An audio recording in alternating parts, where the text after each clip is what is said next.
참 사랑이신 하나님 아버지, 선한 것 하나 없는 죄인이었던 저희들을 예수 그리스도의 피값으로 구원해 주시고 의롭다 칭해 주시고 자녀 삼아 주시고 주님 닮은 삶을 살고자 소망하게 하시고 성화의 삶을 살아가게 해주시니 감사합니다. 지난 한 주간도 저희들은 주님 앞에 범죄하였으나 저희들의 의를 내세우지 않고 가슴을 찢으며 주님 앞으로 나아갑니다.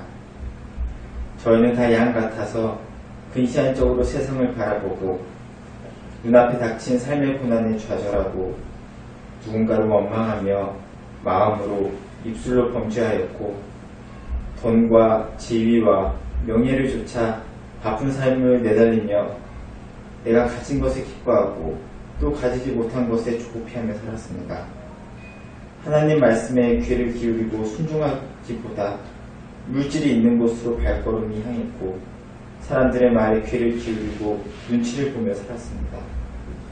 경건한 어른으로 살아가길 소망하였지만 저희들의 삶은 교회에서는 경건한 듯하나 직장에서, 가정에서는 나의 본분을 망각하고 세상의 가치를 쫓아 살고 자기 중심적인 삶을 살며 하나님을 사랑하지도 이웃을 사랑하지도 못하는 위선적인 삶을 살았음을 고백합니다.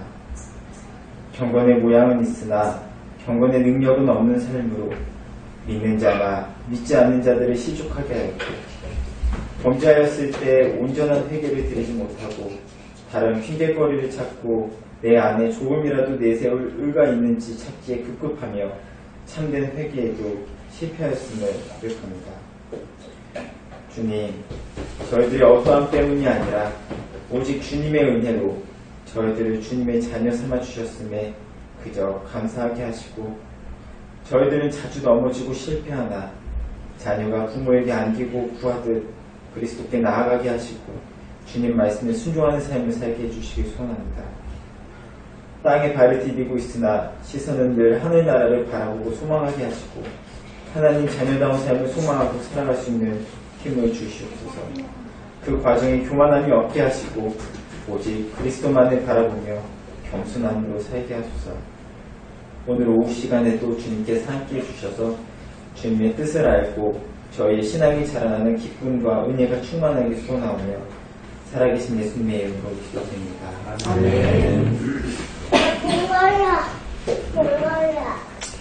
네, 오늘은 우리 41, 42 문답 하도록 하겠습니다.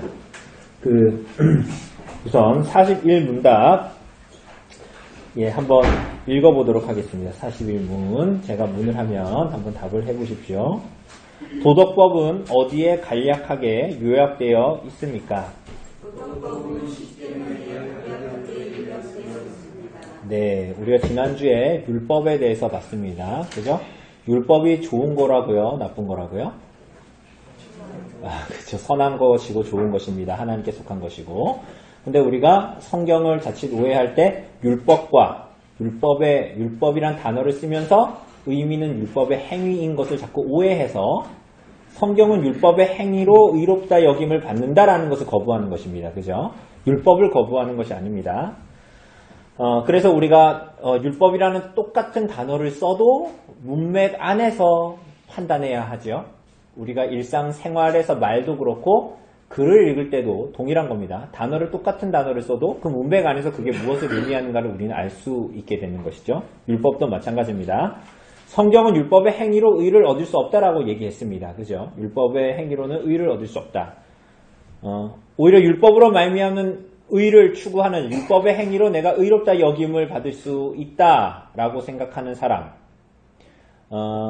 우리 오늘 안 왔지만 종호 형제, 우리 김종민 형제랑 같이 다루는 갈라디아서, 우리가 예전에 다뤘던 갈라디아서에도 보면 결국은 율법의 행위로 혹은 할례로 그 기회를 엿보는 사람들에게 율법의 행위로 의를 얻고자 하는 자들은 모두 다 그리스도에게서 떨어진 자들이고 은혜에서 떨어진 자다라고 갈라디아서 5장 4절이 말하는 것처럼 율법의 행위를 성경이 부정하는 것이지 율법을 부정하는 것이 아닙니다. 그죠?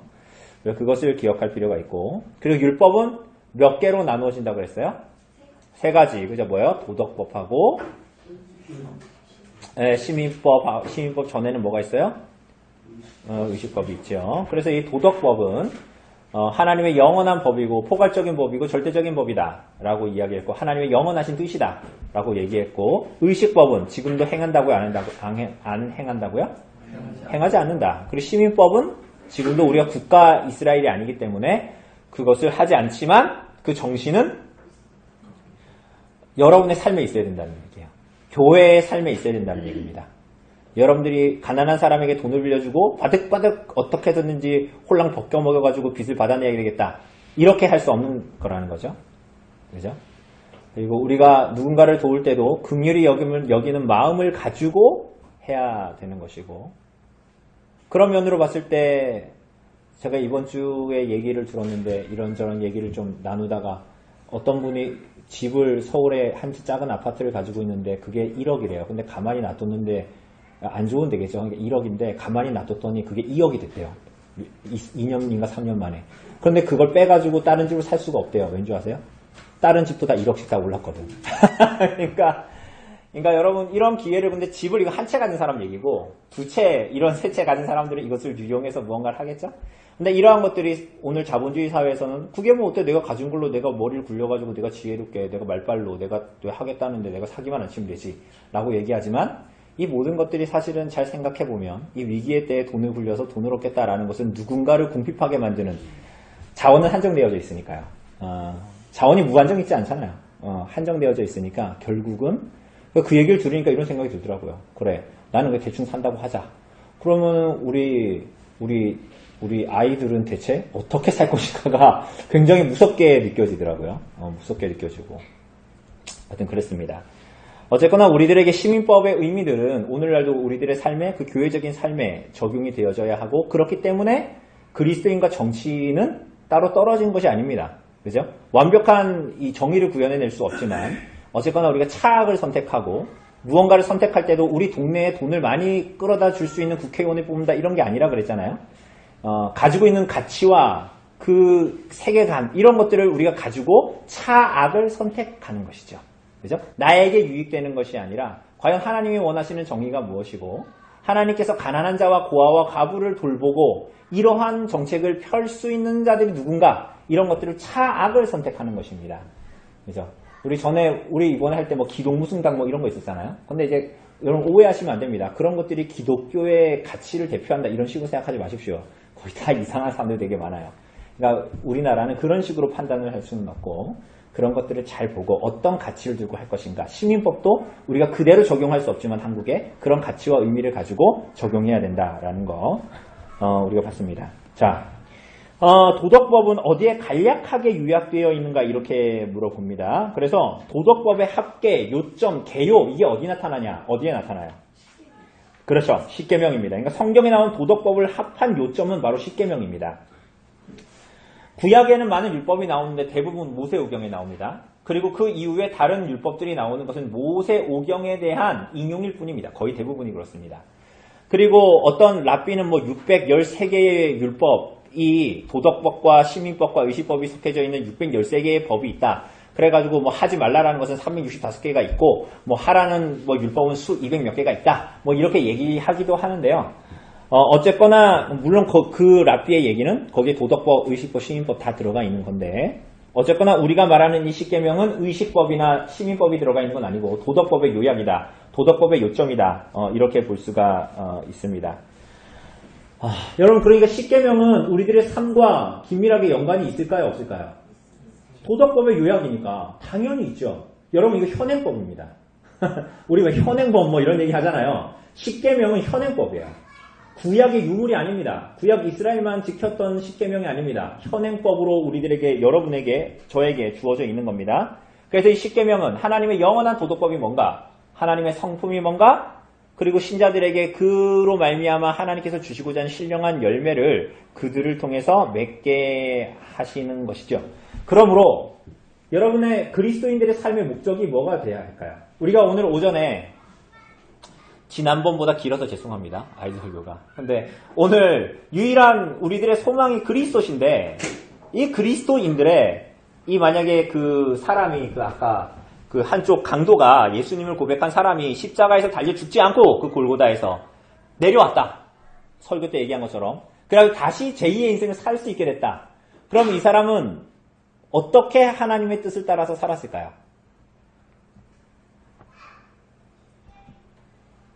여러분 아까 하나님의 뜻을 따라 살려고 하잖아요.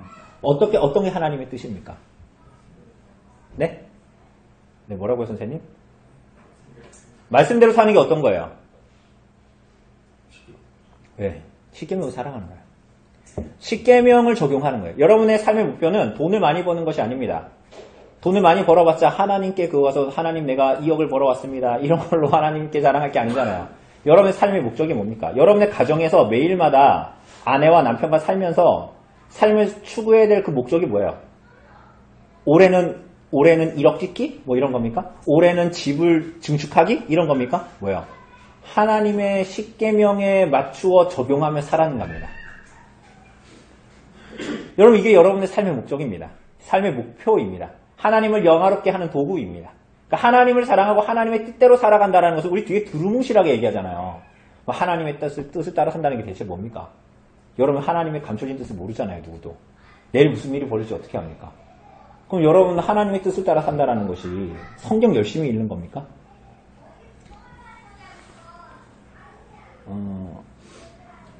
그런 거 아닙니다. 그죠? 십계명을 사랑하고 십계명을 지키는 게 삶의 목적입니다. 삶의 목표입니다. 그래서 우리 나중에 대우리문답 보겠지만 대우리문답에 그렇게 분량적으로도 거의 3분의 1이 넘는 그런 엄청난 분량을 십계명에만 다 쏟아버리는 거예요. 적용을 그렇게 디테일하게 한 거예요. 이 사람들 정말 깐깐한 사람이다가 아닙니다. 이걸 분명히 알았던 사람들입니다. 근데 그게 그 사람들만 알아야 되는 게 아니라 오늘 우리가 알아야 되는 거예요. 그러니까 자꾸만 두루뭉실하게 하나님의 뜻대로 살아간다라고 하니까 성경 읽고 기도하고 봉사하고 이런 것이 하나님의 뜻대로 살아간다라고 생각을 하는 거예요. 그게 아닙니다. 하나님의 말씀을 읽어야 되죠. 그래 하나님의 뜻을 알 수 있으니까. 하나님의 뜻을 알 수 뜻대로 살아간다라는 것은 하나님의 통치를 믿습니다. 하나님 나라와 의를 구하는 자에게 모든 것을 더하신다면서요. 그럼 하나님 나라의 뜻을 구한다는 게 뭐예요? 십계명에 준하는 삶을 나의 삶의 목적으로 두고 살아가는 것입니다. 여러 가지 다양한 상황 가운데에서. 여러분 그래서 이런 사람이 그리스도인이에요. 그리스도인. 그래서 이러한 은혜 가운데 있는 사람은 기도합니다. 무슨 기도를 해요? 하나님 내가 코로나로 어려운데 돈을 더 벌게 해주세요. 이런 기도가 아니라 그리스도인들의 기도는 뭐예요? 내가 내 삶이 코로나가 있건 없건 율법에서 벗어나지 않는 인생을 살게 해주십시오. 이런 기도예요. 그래서 여러분 십계명이 중요합니까? 안 중요합니까? 중요합니다. 매우 중요합니다. 꼭 알아야 됩니다. 간음하지 말라. 살인하지 말라. 문자적인 의미를 벗어나서 그게 직간접적으로 내 삶과 무슨 연관이 있는지를 깊이 골몰하게 연구해야 됩니다. 그래야 어떻게 살아가야 되는지 알죠? 나중에 보겠지만 여러분 과식하는 게 죄입니까? 아닙니까? 왜 죄입니까? 역시 우리 여성분들은 장년부 여성분들은 죽음에 이르는 7가지 죄 뭐 이런 책들을 탐독을 하니까 이런 말이 딱 나오는 거예요. 여러분 과식이 왜 죄예요? 탐식하는 게 왜 죄입니까? 밥을 많이 먹어. 막 이빠이 먹고 막 내가 한계를 막 넘어서 먹어. 막 이빠이라는 말은 죄송합니다. 넘어서 막 먹어. 그게 왜 죄입니까? 하나님께서 내게 허락하신 것들을 넘치도록 내가 가지려고 하기 때문입니다. 자본주의는 더 많이 가지면 그게 다다익선, 선하다고 얘기하죠. 그렇지가 않은 거예요.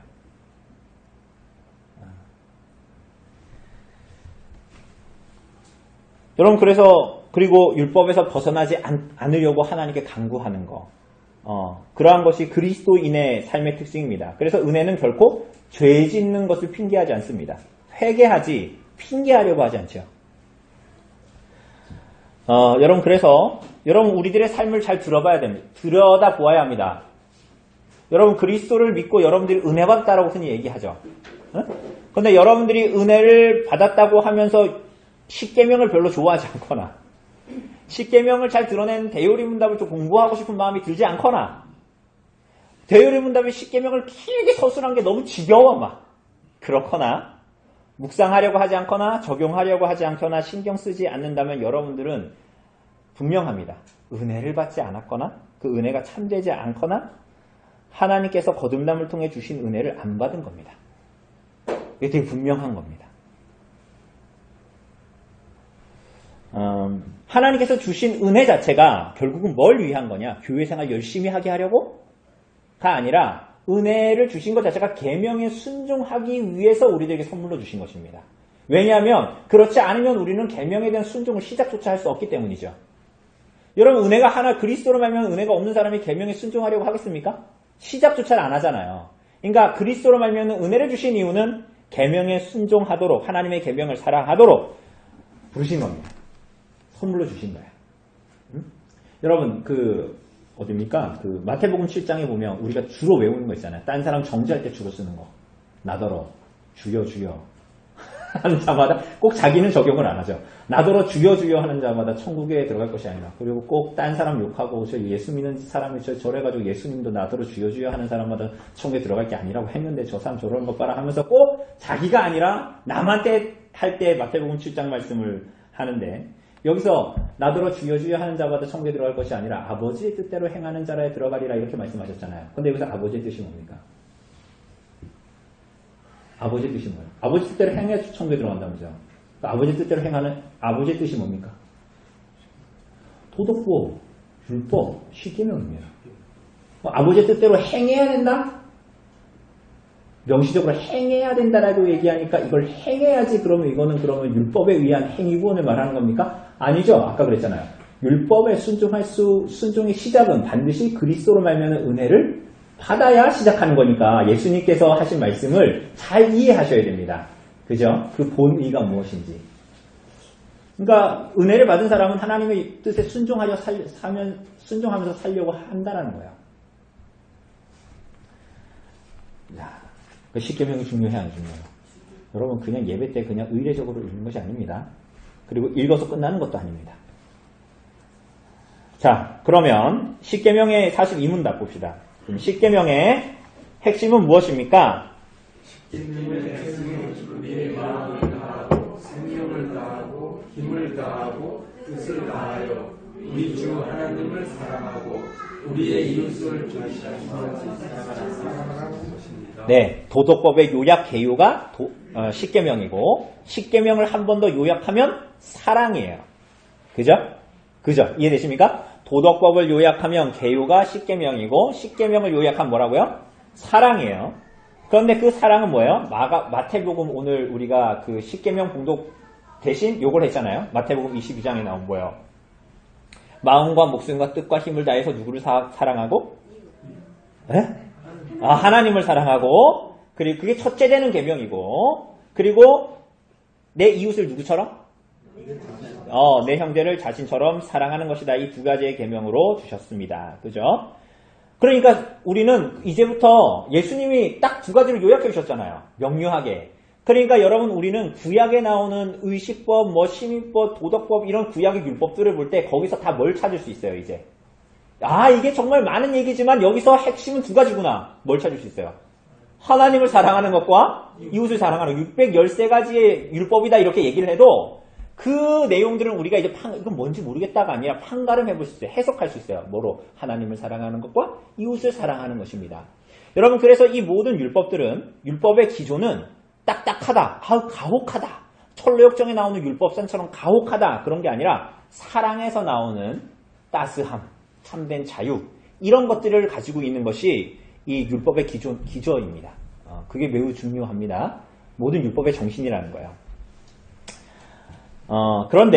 그런데 무엇보다도 율법을 주신 분은 죄인을 먼저 사랑하신 하나님이시기 때문에 거기에는 그 율법에는 하나님의 사랑이 먼저 담겨져 있고 그것을 깨달은 자는 하나님과 이웃을 향한 사랑을 펼치는 삶을 살도록 우리들을 부르신 거죠. 그래서 율법에서는 우리에게 하나님께서 먼저 베푸신 사랑 그리고 그 사랑의 근거에서 하나님과 이웃을 사랑하는 방법 이런 것들을 생각해야 되는 거예요. 그죠? 이해되십니까? 다시 정리한 겁니다. 율법은 하나님의 우리를 향한 사랑이에요. 우리에게 가혹한 것이 아니라 하나님의 우리를 향한 사랑이 율법에는 전체적으로 나타나 있고 그 하나님의 사랑을 깨달은 사람은 그 율법에서 뭘 찾을 수 있다고요? 하나님을 사랑하는 것과 이웃을 사랑하는 것이 무언가를 찾을 수 있게 되는 것입니다. 그래서 그런 삶을 사랑하게 됩니다. 여러분 제가 루터의 대요리 문답을 우리가 주부에 계속 다루고 있지만 사실은 루터의 소요리 문답에는 이 하나님을 사랑하는 것, 모든 계명, 1에서 4계명은 하나님을 사랑하는 것이고 5에서 10계명은 이웃을 사랑하는 것이다 라고 흔히 알고 있지만 우리가 이미 알고 있다시피 사실은 5계명에서 10계명, 이웃을 사랑하는 그 계명도 그 기저에는 누구를 사랑하는 게 기본이 돼야 되는 거예요? 하나님을 사랑하는 것이 모든 기저에 있는 거예요. 근데 그게 루터의 소요리 문답에 굉장히 잘 드러나 있어요. 그래서 루터의 소요리 문답의 10계명 해설에 보면 다 하나님을 경외하고 사랑하는 것입니다. 다 이렇게 얘기합니다. 그래서 보면 3계명, 이 3계명 이건 이제 루터 그러니까 당시 카톨릭의 계명이니까 이 카톨릭의 계명은 1계명에서 우상 숭배 이런 게 없으니까 이런 걸 이제 2계명에서 없애버렸으니까 3계명이 안식일에 관한 계명인데 루터가 이렇게 3계명 너는 안식일을 기억하여 거룩히 지키라 무슨 뜻입니까? 이렇게 얘기할 때 이렇게 답해요. 들어보세요.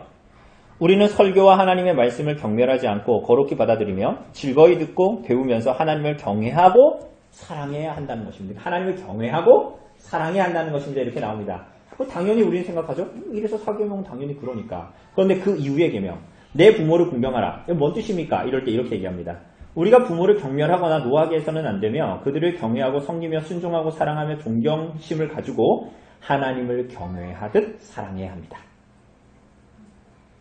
간음하지 말라. 무슨 뜻입니까? 이렇게 했을 때 우리는 말과 행동으로 정결하고 단정하게 생활하고 그와 같이 자기 남편을 사랑하고 공경하면서 하나님을 경외하고 사랑해야 한다는 것입니다. 자기 남편과 아내를 사랑하고 단정하게 행하고 이런 것이 뭘 하는 거라는 거예요?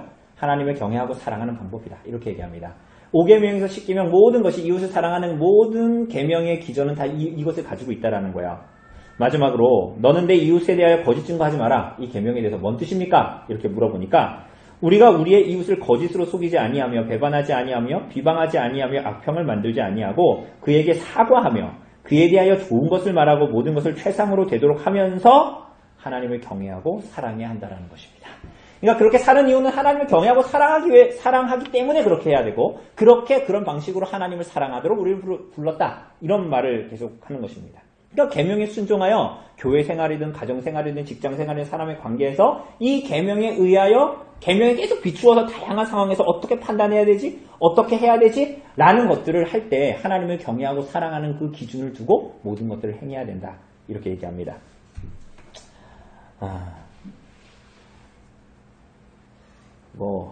그렇습니다. 그렇고. 그리고 10계명을 볼 때는 여러분 그래서 해석 원리가 되게 중요합니다. 이제 우리가 서두니까 10계명을 볼 때는 해석 원리가 되게 중요한데 여러분 율법은 완전한 것입니다. 그죠? 그러니까 그 율법을 받는 사람들에게도 어떻게 순종해야 될까요? 받는 사람들도 어떻게 순종해야 돼요? 철저하게 순종해야 돼요. 대충 순종하는 건 없습니다. 이러면 벌써 이제 마음이 무거워지죠, 약간. 자, 그리고 이게 근데 사실은 계명 자체가 우리에게 주어졌을 때 바른 해석의 원리로 주어집니다. 철저한 순종입니다. 그러니까 예를 들면 8계명에 대해 살인하지 말라는 것에 대해서 대충 그냥 칼로 찍어서 죽이지만 않으면 되지 이렇게 해석하지 않은 거예요. 긴밀하게 이게 정말 어떤 의미를 가지고 있고 어떻게 철저하게 해석할 수 있고 적용할 수 있는가를 고민했던 것입니다. 당연하죠. 이게 율법에 대한 해석의 원리이기 때문에 그렇습니다. 뿐만이 아닙니다. 율법의 성격, 율법은 완전할 뿐만이 아니라 신령하기 때문에 율법은 이해, 사람의 이해, 감정, 지식, 영혼 여기에 다 영향을 끼칩니다. 왜냐하면 이 율법은 하나님의 것이기 때문에 그렇습니다. 뿐만이 아니라 이 율법은 아까도 보았다시피 하나님의 우리를 향한 사랑에 근거하고 있기 때문에 1에서 4계명 하나님을 사랑하는 계명을 지키지 못하면 5에서 10계명 어떻게 보면 사회적으로 착하게 살고 이런 거 있잖아요. 그것은 전부 다 의미가 없게 됩니다. 율법은 당연히 하나님의 것이고 하나님의 사랑에 근거한 것이니까 하나님을 사랑하지 않으면서 사랑을 어떻게 사랑하겠어요? 하나님을 사랑하지 않는데 자식을 어떻게 하나님의 사랑으로 사랑하겠습니까? 세상 사람들처럼 사랑할 수는 있지만 그것은 사실은 하나님의 사랑에 연유한 사랑이 아니라는 것입니다. 아무리 잘 먹이고 잘 피고 해도. 그리고 율법은 하라 하지 말라라는 어떤 명시적인 명제로 주어진 것이라기보다는 예를 들면 살인하지 말라라는 그 계명에 사실은 본의의 의미를 잘 알아야 된다라는 거야.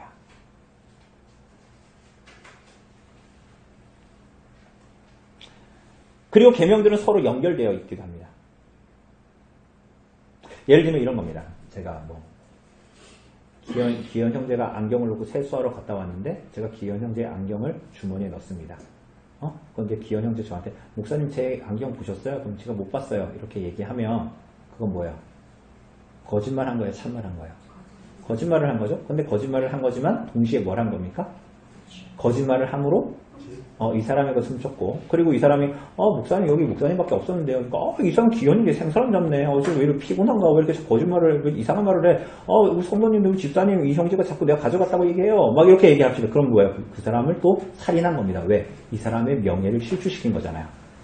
그죠? 그러니까 모든 계명들은 사실은 이렇게 긴밀하게 연관되어져 있습니다. 그죠? 여러분, 선거 시즌 되면 자꾸 정치인들 금방 뽕날 얘기를 TV 앞에서도 용감하게 거짓말하죠. 그죠? 그리고 어떤 사람들을 블레임하면서까지 이렇게 다른 사람들 흉보면서 욕하면서까지도 거짓말하죠. 그죠? 근데 이거는 거짓말로 끝나지 않습니다. 사실은 이렇게 함으로 말미암아 어떻게 한 거예요? 어떤 사람의 명예를 실추시킨 거죠. 살인한 겁니다. 그러니까 이것은 한 계명은 서로 긴밀하게 연관되어져 있어요. 그러니까 본의를 살펴야 된다라는 거. 계명의 본의. 그리고 계명은 내가 예를 들면 뭡니까? 거짓말하지 마라! 라고 했을 때, 거짓말하지 마라! 라고 했을 때, 난 거짓말 안 했어! 로 끝나는 게 아니라, 이 거짓말하는 것에 직접적이거나 간접적인 원인을 주거나 자극을 주는 것까지도 금해야 된다. 이런 걸 얘기합니다. 예를 들면 이런 겁니다. 이건 좀 저급한 얘기인데, 살인하지 말라. 예수님 뭐라고 하셨어요? 형제를 향해서 뭐라고 하는 자도 라가, 바보라고 하는 자도 살인한 거라 그랬잖아요. 그죠? 근데 옆에서 자꾸만 그 사람을 갈고, 자꾸 어떤 사람이 자꾸 열받게 해. 자꾸 이렇게 열받게 한단 말이야. 그럼 제가 화를 내죠. 그런데 이 사람 입장에서는 제가 화를 내도록 어떻게 한 거예요? 계속 원인을 제공한 거죠? 그럼 뭐예요? 이 사람도 그 죄에 동참하도록 원인을 제공한 거예요, 계속. 이해되세요? 자극을 주거나 원인을 간접적으로 주는 것도 계명에 속한 거란 말이에요. 서울에 가서 이런 얘기하면 절대로 안 되겠지만, 예를 들면 청년부가 있다고 칩시다. 20살 이렇게. 그래서 여러분 우리 계명을 사랑하고 계명에 순종하는 삶을 살아갑시다. 우리 자매들 치마는 짧은 거 입지 말고 웬만한 긴 거 입고 바지를 입고 오시든지, 그리고 여름에도 조금 덥지만 조금 긴 팔을 입으라는 건 아니고 단정한 반팔을 입으시다. 이렇게 하면 요즘에 사람들이 뭐라 그럴까요? 저 목사는 페미니즘이야. 이렇게 얘기하겠죠? 저런 지금 여성 인권이 이렇게 중요한 시대에 어떻게 저런 얘기를 할 수 있어? 그런데 사실은 계명을 자세히 들여다보면 어떤 사람이 범죄할 수 있도록 간접적인 원인을 제공하는 것까지도 계명은 다 포함하고 있습니다. 그러니까 우리들의 삶이 계명에 대해서 깊이 연구하고 그 깊이 연구한 것을 내 삶에 어느 정도로 깊이 적용해야 하는가를 잘 고민해 봐야 할 것입니다.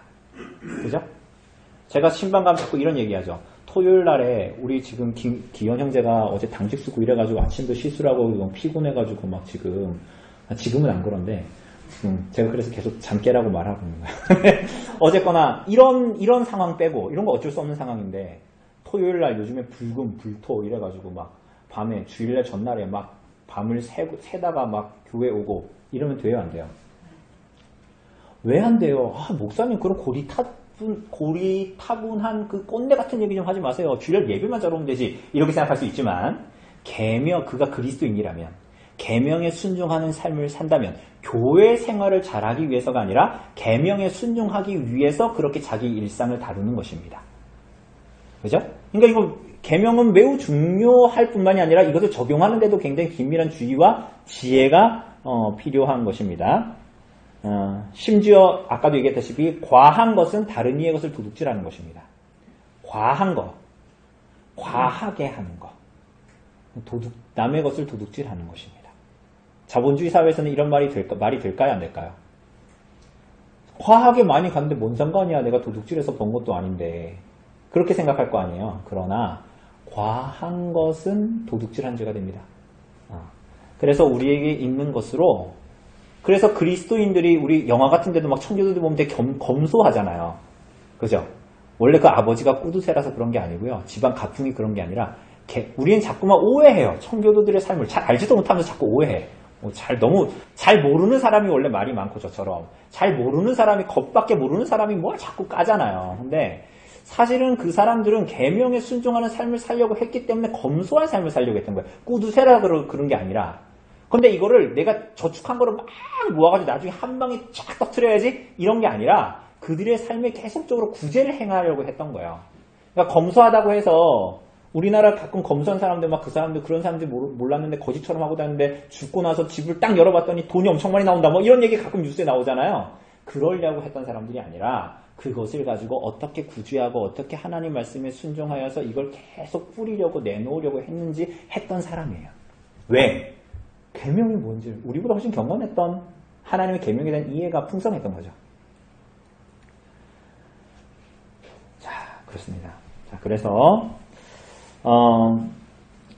결국은 어떤 사람이 그래서 율법을 제대로 이해하고 있는지를 알려면 그가 하나님을 사랑을 아는지 근거에서 하나님 사랑과 이웃 사랑을 행하려고 하는 삶을 사는지를 잘 보아야 합니다. 다시 한번 얘기하지만 성경 읽는 거 나쁜 거 아니고 기도하는 거 나쁜 거 아닙니다. 성경을 많이 읽고 기도하고 봉사를 하지만 하나님을 사랑하는 것과 이웃을 사랑하는 증거가 삶에 나타나지 않으면 그는 하나님과 하나님의 율법을 잘 모르는 사람입니다. 그러니까 머리로만 이해할 뿐이지 인격적으로 드러내지 못하는 것입니다. 이것은 마음과 목숨과 힘과 뜻을 다하는 사랑이 아니라 단순히 머리와 글로 이해하는 사랑입니다. 이런 건 성경의 지지를 받지 못합니다. 성경은 그걸 말하고 있지도 않습니다. 그런데 이런 삶은 결국은 교회 안에서 먼저 이루어져야 되는 거예요. 어떻게? 놀이치에 간 흑곰북스의 정설사상이 나와 무슨 상관인가? 그러면 여러분 우리는 계명을 잘 모르는 사람들입니다. 그건 먼저 교회 안에서 이루어져야 돼요. 어떻게? 서로의 생활과 처지를 알기를 힘쓰고 저 사람 표정이 왜 저러지? 저 사람 표정이 왜 어둡지? 저 사람 요즘에 잘 지내나? 저 사람 뭐 요즘에 힘들지 않나? 저거 물어보는 건 신뢰야가 아니라 그걸 교회가 뛰어넘어야 돼요. 그래서 그 사람의 상황과 처지를 알기를 힘쓰고 로마서 12장이 말하는 대로 즐거워하는 자들과 함께 즐거워하고 우는 자들과 함께 울고. 우린 거꾸로 하죠. 그 사람이 즐거워하면 나는 슬퍼. 내가 못 가졌으니까. 저 사람이 슬퍼하면 난 즐거워. 저 사람 나한테 그러더니 아유 꽃이다. 이렇게 하면 안 되는 거예요. 그 사람이 즐거워하는 것으로 나도 함께 즐거워하는 제목이 되고 그 사람이 슬퍼하는 것으로 나도 근심이 되고 슬퍼하는 그게 그리스도인의 삶이고 그게 교회 안에서 율법에 따라 이루어져야 한다는 것입니다. 쉬울까요? 어려울까요? 그러니까 우리들의 삶은 치열해지는 거야. 근데 치열한 게 내가 더 많이 갖고자 치열해지는 것이 아니라 하나님과 이웃을 사랑하고자 치열한 삶을 살기 때문에 그 가운데 하나님께서 주시는 복이 있습니다. 기쁨이 있고 희락이 있는 거야. 자기를 위해서 살고자 하고 자기만을 위해서 소망하고 5월 5일날 엄마 아빠가 주시는 장난감을 갖고자 했을 때 그걸 가지면 내게 삶의 희락과 기쁨이 올 것 같지만 전혀 그렇지가 않습니다. 그것은 우리가 공히 경험하고 있는 거죠. 오히려 하나님을 사랑하고 이웃을 하나님을 사랑하기 때문에 하나님이 나를 사랑하시기 때문에 하나님과 이웃을 사랑하려고 할 때 세상이 이해하지 못하는 희락과 기쁨이 우리들의 영혼에 있고 그것은 장난감을 받는다고 해서 주는 기쁨과는 비교할 수 없이 누구도 빼앗을 수 없는 기쁨입니다. 그죠? 우리가 장난감 선물로 나단이 이혜리 이언니가 받았는데 내 거 갖고 놀다가 망가졌는데 내 동생한테 그거를 주고 나서 내 안에 드는 상실감 우리는 이런 비슷한 것들을 자꾸 경험하잖아요. 우리들의 인생을 살아가면서. 근데 빼앗길 수 있는 기쁨 이런 거 있잖아요. 근데 그것은 사실은 근원적으로 기쁨이 아니죠. 근데 하나님으로부터 그렇게 받아 누리는 기쁨과 감격은 사라지는 유예 혹은 빼앗길 수 있는 유예 기쁨과 희락이 아니다라는 것입니다.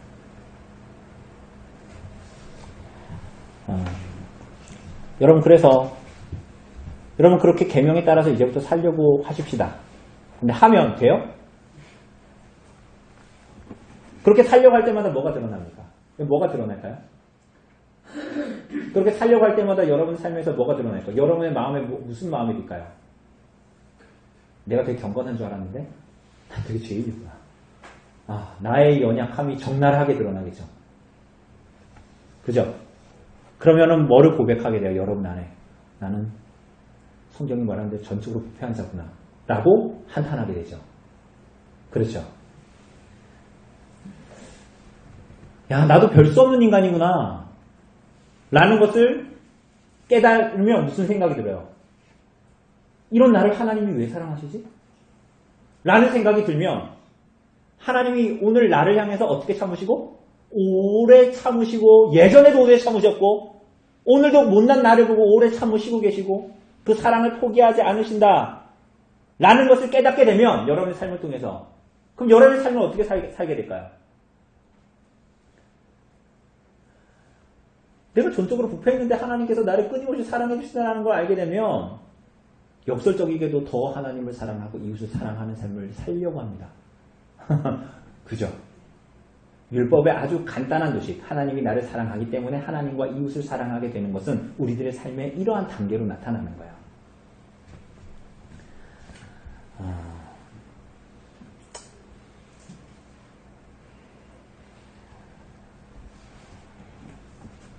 다시 한번 말씀드리지만 우리가 어떻게 그렇게 하나님의 율법을 사랑하고 순종하며 살려고 할 수가 있을까요? 여러분 타락한 피조물은 날마다 죄를 짓고 삽니다. 하나님은 계명을 주셔서 그 계명을 어기지 말라고 하셨고 완전한 순종을 요구하셨습니다. 하나님은 한 번도 너는 죄를 지었지만 내가 다 잊을게 라고 말한 적이 있으세요? 없으세요? 성경에 없습니다. 하나님은 벌을 그냥 공짜로 면제하시는 법이 없습니다. 마지막 날 각 개인과 각 나라들을 하나님께서 철저하게 심판하실 것입니다. 어떤 면으로는 우리가 심판의 일부를 보고 있죠? 기현 형제가 잠을 잘 못 자면서 병원에 계속 사람들이 밤에 오는 건 뭐예요? 사람들은 질병을 가지고 있어요. 코로나19뿐만이 아니라. 그죠? 전쟁이 있고요. 기근이 있습니다. 이거 하나님의 심판의 일부이기도 합니다. 그런데 다 죄의 결과라는 거예요. 마지막에 최후의 그 심판까지도. 그래서 우리는 우리들의 죄를 하나님께 자백하고 하나님의 은혜를 구하고 그리스도 안에 있는 하나님의 용서의 은혜를 구해야 하는 것입니다. 그죠?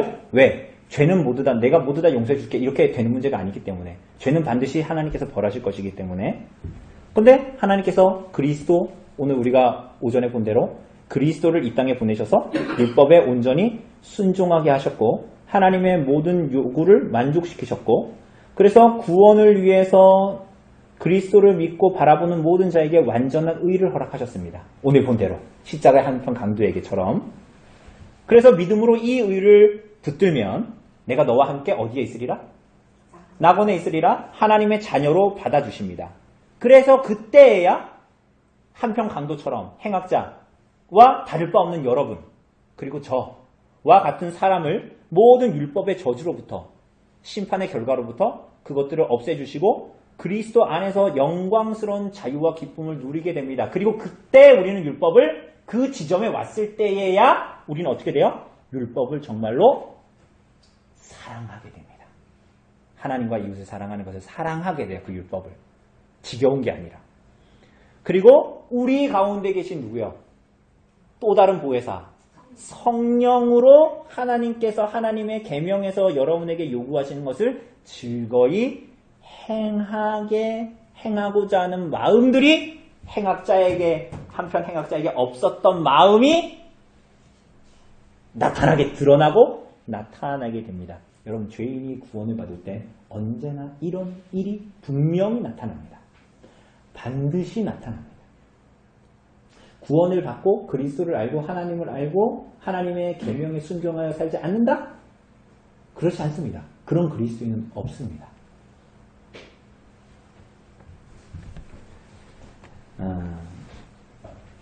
이 소요리 문답 특별히 십계명 그리고 십계명의 핵심 하나님을 사랑하는 것과 이웃을 사랑하는 것 그리고 그것이 오늘 우리들의 삶에 실제적인 어떤 의미를 가지고 있고 우리는 어떻게 이렇게 나아갈 수 있는가 하는 것 우리가 41문과 42문을 통해서 우리가 함께 봤습니다.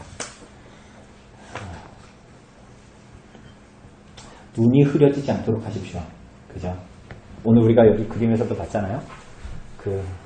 가운데에 못 박혀 죽으시는 행악자들 가운데 못 박혀 죽으시는 그리스도에게서 눈이 흐려지면 안 됩니다. 여기에서부터 우리는 모든 것을 시작하게 되고 하나님을 참으로 하나님의 사랑을 알고 사랑하게 됩니다. 그죠? 그것을 꼭 기억하고 하나님의 은혜 가운데 머물러서 하나님의 뜻에 순종하는 아버지의 뜻을 사랑하고 순종하게 되는 우리 성도님들 되시기를 바랍니다.